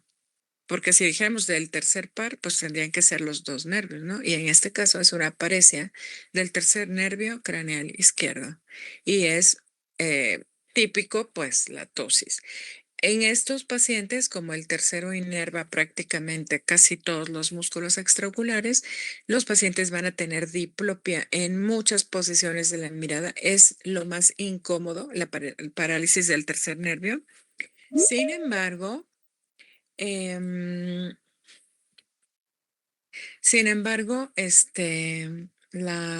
la parálisis del tercer nervio es muy bien tolerada por el paciente mientras el párpado esté tóxico, porque le sirve como de oclusor, entonces no está viendo doble. ¿Ok? Si nosotros tenemos una parálisis del tercer nervio craneal, Emanuel, ¿qué tipo de bueno, primero, ¿el paciente tendría diplopia? Sí, ¿no? Porque pues, es el que inerva la mayoría de los músculos. Sí, pero porque la parálisis se ve en un paciente que antes era sano, ¿no? O sea, es una parálisis nueva, es una desviación nueva más bien. Entonces, todos los estrabismos paralíticos que son situaciones nuevas, no nació el paciente con ese problema, va a tener diplopia. Y en este caso, Emanuel, ¿qué tipo de diplopia sería? Acuérdense que lo vimos en órbita, que podía haber diplopias horizontales y diplopias verticales. En el caso de la parálisis del tercer nervio craneal, ¿qué tipo de diplopia crees que tenga el paciente? Oye, es que inerva tanto músculos que elevan como que giran el ojo, pero Exacto, o sea, si también afecta a los oblicuos, obviamente este paciente por eso es una parálisis más difícil para el paciente, porque en muchas posiciones de la mirada ve doble y este paciente va a tener una diplopia mixta. Puede tener una diplopia horizontal, pero también una diplopia vertical, ¿ok? Porque Sí, por la parálisis de los músculos que provocan movimientos torsionales también en el ojo, ¿ok? Que son los oblicuos, porque está inervando el oblicuo inferior, pero también el recto inferior, pero bueno, ok, pero inerva todo, casi ese nervio, ok. Entonces, es una parálisis del tercero, fíjense, no eleva, fíjense este cómo sube y este no. Obviamente, cuando mira a la derecha y arriba, pues tampoco hace el movimiento correcto. A la izquierda y arriba, el movimiento es un poco mejor porque el recto externo está respetado, ¿ok? En la mirada a la derecha no se mueve el ojo porque está paralizado el recto medial. En la mirada a la izquierda, estos pacientes no tienen diplopia o podrían no tener diplopia, podrían, no siempre, y pueden tomar para mejorar la diplopia algunas posiciones compensadoras de la cabeza, ¿ok? Vamos a pensar que este paciente en esta posición no ve doble. Entonces, lo más probable es que mi paciente gire la cabeza a la derecha y los ojos a la izquierda para no ver doble. Y mueve la cabeza de esta forma, ¿ok? Para que mejore la visión doble. Son posiciones compensadoras de la cabeza que uno tiene que observar cuando está revisando al paciente desde que está uno haciendo su historia clínica. Tiene que ver qué movimientos hace el paciente, ¿ok? Bueno, entonces, como mueve prácticamente todos los músculos, se fijan cómo está limitada, desde luego, la depresión, pero la dextrolevoversión, o sea, hacia abajo, y la infralevoversión hacia la izquierda. Esta es dextro, y esta es levo. Ok. Entonces, vamos a continuar. ¿De qué manera vamos a tratar los estrabismos paralíticos? Y bueno, y de todo tipo.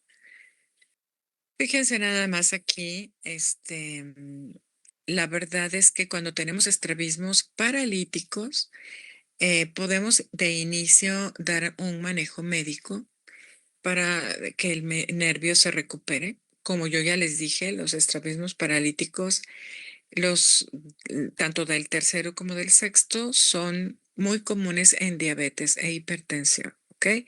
Si mi paciente tiene una parálisis del cuarto nervio craneal, como dicen, tiene una parálisis del cuarto par, entonces ese paciente es muy probable que haya tenido la parálisis por un trauma, aunque sea leve.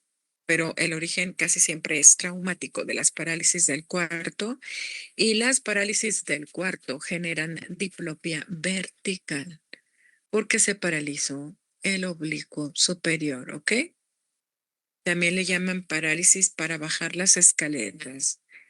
Bueno, entonces, si nosotros tenemos un estrabismo paralítico, bueno, también se puede usar toxina botulínica en una endotropia congénita, por ejemplo, ¿sí?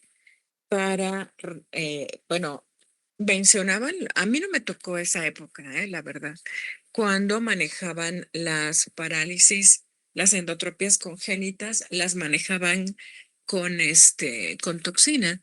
Decían algunos estrabólogos que la endotropia congénita podía eh, controlarse o curarse o mejorarse con la toxina, pero el problema con la toxina era que había que ponerla varias veces y que a un niño se le tenía que meter a quirófano, anestesiar para poner la toxina, y a veces necesitaba un retoque y a veces en unos meses se le tenía que volver a aplicar. Entonces, esto para los papás no es algo práctico.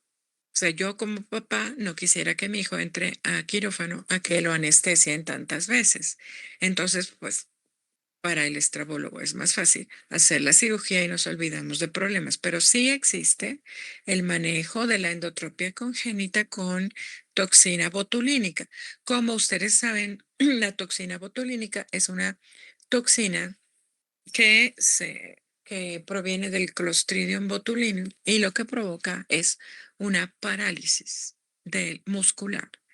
Entonces, así como se usa para las arrugas y tratar de que el paciente se vea más joven, dijéramos, entonces la toxina se aplica en el músculo sano para mejorar la desviación, ¿ok? Si mi paciente tiene una endotropia congénita, vamos a pensar que esta muñeca tiene una endotropia, que es el ojo izquierdo está desviado hacia la nariz, ¿ok?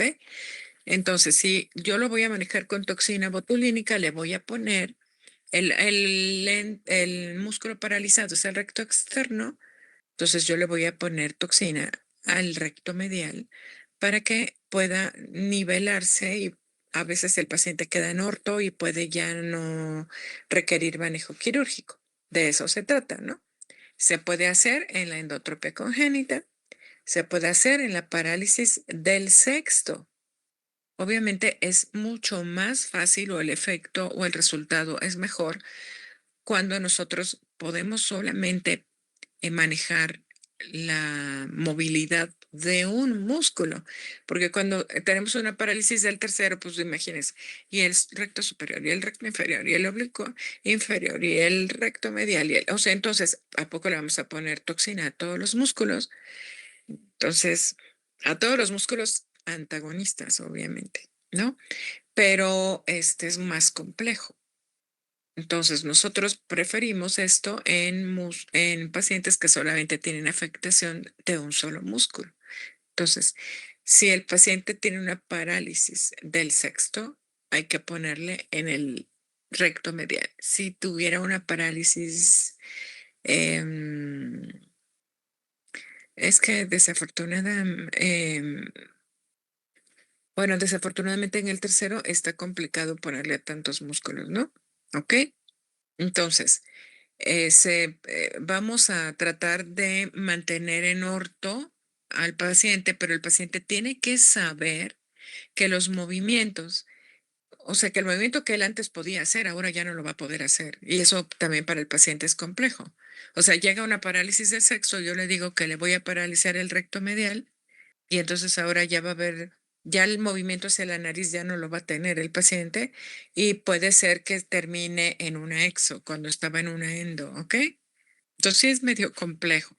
El uso de la toxina botulínica en los estrabismos paralíticos nos sirve para em, evitar la contractura del antagonista. O sea, si nosotros dejamos una parálisis del sexto mucho tiempo, si el recto medial estuvo contraído todo el tiempo, entonces a veces ya se recuperó el recto lateral, pero sigue la desviación porque el recto medial está contracturado. Entonces ahí es donde se tendría que poner la toxina para evitar la contractura muscular. Cuando nosotros tenemos que hacer tratamiento quirúrgico, incluso en una endotropia congénita, incluso a veces en una exotropia intermitente, porque está siendo demasiado frecuente y todo el mundo le nota la desviación al paciente, entonces el tratamiento quirúrgico pretende dos cosas. Una es debilitar los músculos que están jalando de más, que están hiperfuncionantes, o reforzar los músculos que no están funcionando bien, que serían los hipofuncionantes, ¿ok? Por lógica. Eso es lo que tendríamos que hacer. Entonces, ¿cuáles serían los procedimientos que van a debilitar los músculos hiperfuncionantes? Las retroinserciones, o sea, si yo tengo el recto medial a 5 milímetros de limbo, yo lo voy a retroinsertar para que quede a lo mejor a 7 milímetros atrás del limbo, porque pierde fuerza cuando yo lo inserto más atrás, ¿sí? O la otra forma de debilitar el músculo es hacer miotomías. Esas casi siempre se hacen en los oblicuos, no se hacen tanto en los rectos mediales o laterales. ¿sí? Entonces, la miotomía consiste que nosotros vamos a hacer un corte o varios cortes sobre el músculo que está jalando de más para que pierda fuerza, ¿ok? De eso se trata. Cuando nosotros queremos reforzar los músculos hipofuncionantes, o sea, los que no están funcionando adecuadamente, están flojeando, entonces a esos músculos tendríamos que hacerles resección, lo cual implica hacer un corte de X tamaño, de X milímetros en el músculo, ¿ok? Para acortarlo y en el momento en que lo acortamos, el músculo jala con más fuerza al ojo, o podemos hacer plegamientos para que el músculo también, o sea, hagan de cuenta que el músculo lo doblo sobre sí mismo y lo suturo para que el músculo trate de tener más fuerza y mover mejor el globo ocular, mejorar la desviación, ¿ok? ¿Sí se entendió lo de las técnicas? Bueno, creo que sí. Entonces, si mi paciente lo que necesita es una endotropia acomodativa y lo que necesita son lentes, pues tengo que ponerle lentes. Por eso el tratamiento es refractivo, ¿ok? O yo estoy viendo que mi paciente está perdiendo la fijación alterna. O sea, en vez de que a veces me desvío un ojo y a veces el otro, está desviando casi siempre el mismo ojo a ese paciente. Hay que iniciarle oclusión alterna. Eso quiere decir que el ojo que necesitamos darle preferencia al ojo que se está desviando casi siempre. Y hay que tapar el ojo preferente, el ojo fijador, para tratar de que no pierda visión o no se haga ambliope el ojo que siempre se está desviando ya, ¿ok? Entonces, justamente como platicábamos hace rato que en la endotropía congénita, mientras alterne no va a ser ambliopía, quiero que piensen también que todas las forias, como son desviaciones intermitentes, no van a ser ninguna ambliopía. Por eso, para nosotros lo podemos tomar con calma para saber cuál es el momento en que se requiere manejo quirúrgico o no se va a requerir manejo quirúrgico en una desviación intermitente, ¿ok? Entonces, ¿qué hacemos para evitar la ambliopía? Yo le pido, miren, hay muchas escuelas de, pues lo pueden hacer desde los optometristas, ¿sí? Pero también los oftalmólogos, en las que lo que piden es que el ojo que no se está desviando es el ojo que hay que tapar. Hay algunos que exageran en el horario de uso del parche, sobre todo cuando un ojo ya tiene poquita visión y es el ojo que mi paciente me va a estar usando para todas sus actividades. Entonces eso como que nos parece absurdo. A mí me enseñaron que la oclusión debería ser solamente por 2 horas y que debería ser alterna. Entonces, eso quiere decir que si mi paciente tiene una endotropia congénita, por ejemplo, pero está prefiriendo su ojo izquierdo, entonces ese ojo yo lo tengo que meter a descansar y le voy a poner un parche sobre el ojito izquierdo para tratar de forzar que me esté usando el derecho, ¿ok? Y ya después decidimos si ese paciente va a requerir tratamiento quirúrgico o en qué momento lo va a requerir. Ajá. Entonces, en eso consiste en la oclusión. Sin embargo, no es solamente vamos a jugar a los piratas, ¿ok? Porque necesitamos mucha cooperación de los papás. O sea, los papás, yo necesito que el niño esté haciendo una actividad cercana que sea de su interés con sus lentes puestos para tratar de mejorar la visión del ojo del ojo que el niño no prefiere, el ojo que siempre está desviado para fortalecerlo y mejorar la visión, ¿ok? Para eso hace el parche y evitar una ambliopía profunda. Entonces, sí es muy importante porque a veces los papás no quieren o no tienen el tiempo para dedicarle a los hijos. Entonces, yo les pido que por lo menos 2 horas, puede ser que toda la familia se ponga un parche y diga, vamos a jugar a los piratas, y se pongan a hacer juegos de mesa, y se pongan a hacer rompecabezas, se pongan a hacer sopa de letras, ensartar cuentas, hacer cualquier cosa, colorear, cualquier cosa que al niño sea de su interés. Pero no quiero que el niño se vaya a la escuela parchado porque lo estoy poniendo en una situación de indefensión. O sea, si es el ojo con el que no ve, yo no le puedo pedir que se vaya ahí al recreo y que haga educación física y que haga copia del pizarrón porque es el ojo que ve menos. Entonces, eso sería, pues, ponerlo en una franca desventaja junto a sus demás compañeros. La oclusión se hace en casa. Entonces, para mí, desde mi punto de vista, como a mí me enseñaron, tiene que hacerse la oclusión por 2 horas todas las tardes. Si nosotros bueno, o las mañanas, según el horario de la escuela, ¿no? Si nosotros vemos que el niño, o sea, es que podemos hacer que un ojo se tape, vamos a pensar que se tape el ojo izquierdo el lunes y el derecho el martes y el izquierdo el miércoles y el jueves el derecho y así, ¿no? O sea, ir no dejando, tampoco podemos dejar el ojo que el niño prefería, lo podemos dejar tapado hasta que se haga ambliope, porque se pueden hacer muy rápido ambliopes, ¿eh? La verdad es que yo generalmente solo le mando el parche en el caso de que ya están teniendo preferencia de fijación y el parche va al ojo que no está desviando. ¿Ok? ¿Hasta aquí hay alguna duda? Y acuérdense que si el niño tiene una anisometropía o es miope o es hipermétrope, lo que sea, hay que ponerle los lentes porque eso nos va a ayudar para mejorar la desviación o incluso para resolverla. ¿Ok? Bueno, acuérdense entonces que los pacientes pueden tener algunas variantes en la forma de sus párpados y que no necesariamente el paciente está teniendo estrabismo. Esta paciente tiene un epicanthus inversus, ¿sí?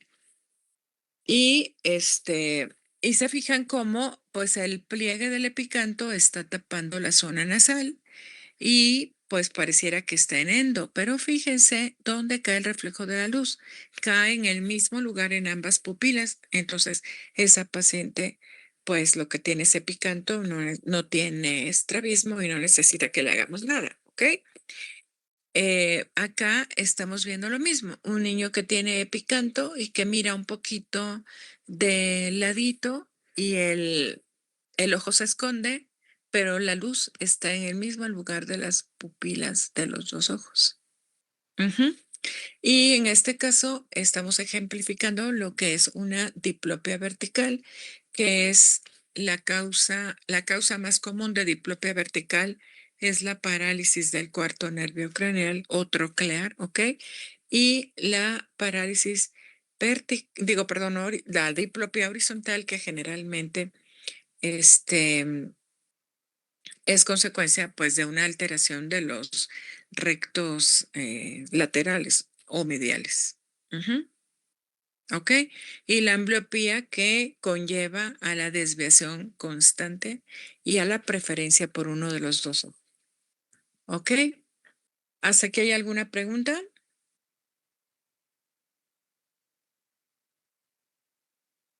Bueno, entonces ahorita vamos a hablar sobre el nistagmus, que es un movimiento repetitivo, involuntario de los ojos. Puede ser fino, puede ser un poco más brusco. Y eso es en realidad la oscilación rítmica de los ojos, ¿no? El nistagmus puede tener dos fases, una fase lenta y una fase rápida.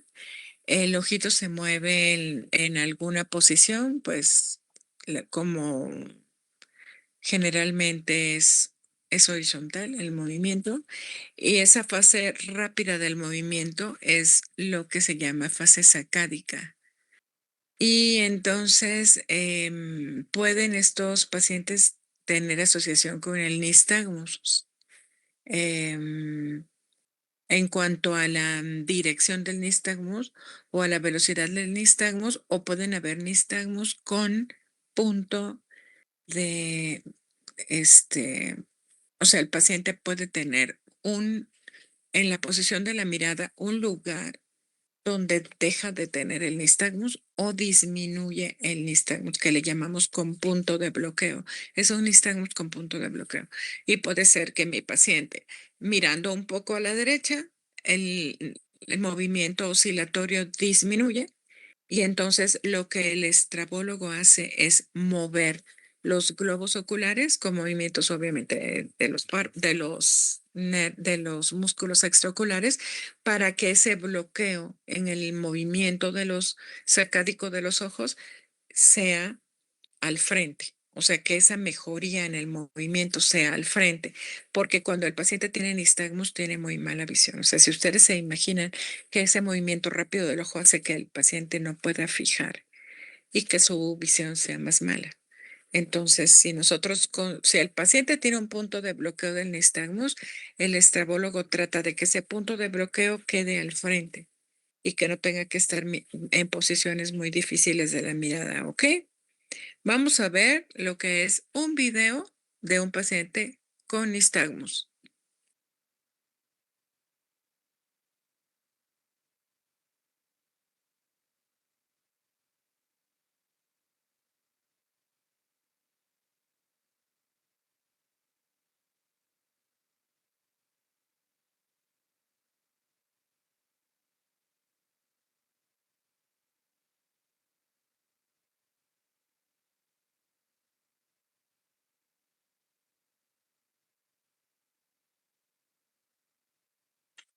Bueno, hay también un nistagmus de búsqueda cuando los pacientes tienen muy mala visión, como pudiera ser un paciente que tuviera toxoplasmosis congénita, ¿ok? Que, que en el momento en que el paciente trata de mirar, el ojo empieza a tener el movimiento sacádico de los ojos. Pero el nistagmus casi siempre se asocia a una hipoplasia foveolar, ¿ok? ¿Hasta aquí hay alguna pregunta?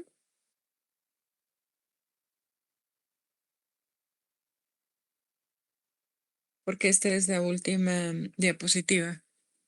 ¿Hay alguna pregunta? ¿Podría volver a mencionar lo de la hipoplasia foveolar, doctora, por favor?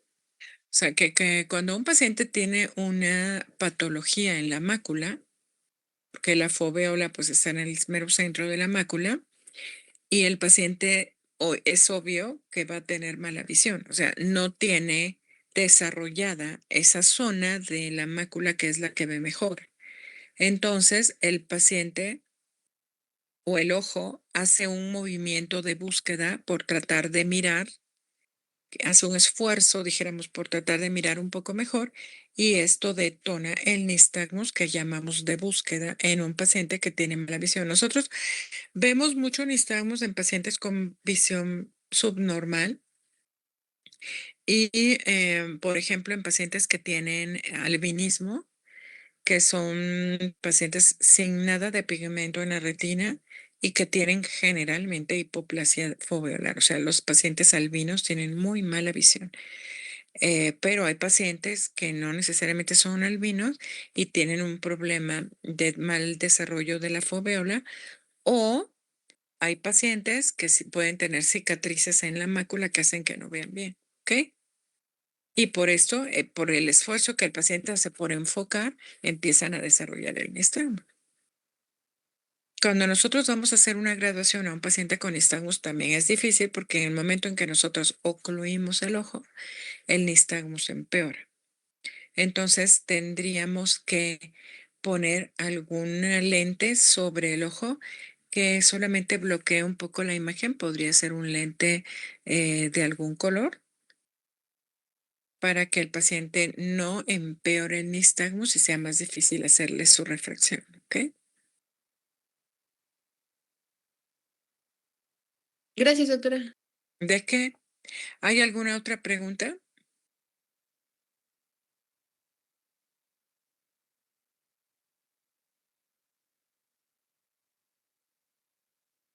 ¿Todo quedó clarísimo? Ya pueden hacer diagnósticos de estrabismo? O intentarlo por lo menos, ¿sí? Sí. Bueno, ok, Sí, conste. doctora, lo intentaremos. Ok, lo que hay que hacer es explorar a los pacientes. O sea, hay pacientes que sorpresivamente, o sea, parece que no tienen desviaciones y uno los explora y tienen desviaciones latentes, o sea, forias. Incluso entre ustedes pueden explorarse la movilidad ocular y podría ser que alguno de ustedes tuviera una foria, ¿no? O hay pacientes que de plano tienen una tropia, una exotropia o una endotropia. Y en el caso de las hipotropias, por ejemplo, pues a veces también pueden deberse acuérdense que a la fractura del piso de la órbita que atrapa el recto inferior y que no deja que el ojo se mueva hacia arriba, ¿no? Entonces se queda abajo el músculo. O sea, hay en esos casos, pues son como más fáciles de manejar si nosotros liberamos el músculo del sitio de la fractura, pero sí son problemas un poco más complejos. ¿Ok? Bueno, pues entonces eso sería todo. Nuestra siguiente clase es sobre neurooftalmología, que ya me imagino que han de ser unos expertos, ya ustedes me van a enseñar a mí. Y, ay, ya no les quiero ni decir que sí voy a ir, o no, es que se me inflamó mucho y se me olvidó otra vez. Entonces, pues no quiero tener problemas con la cirugía porque la doctora, o sea, me pusieron un clavo y una placa y la doctora me dijo que no le puedo dejar todo a la placa porque si el pie está muy hinchado la placa se puede romper. Entonces, pues yo les aviso si para mí fuera posible ir a la escuela la semana que viene, ¿ok? Lo que sí es que como sea, yo voy a ir para el día del examen, eso sí se los prometo, para el segundo parcial. Bueno, pues de qué, hijos. Bueno, pues cuídense. Si hay cosas que no quedaron tan claras, vean de nuevo los videos. Si tienen duda, pregúntenme, por favor, ¿ok? Y primero Dios, entonces nos vemos el próximo martes. Que tengan bonita semana. Gracias, doctora. Hasta luego. Gracias, doctora. Igualmente. Gracias, doctora. Recupérese Gracias. pronto. Gracias. Gracias, Que doctora. estén bien, ¿eh? Hasta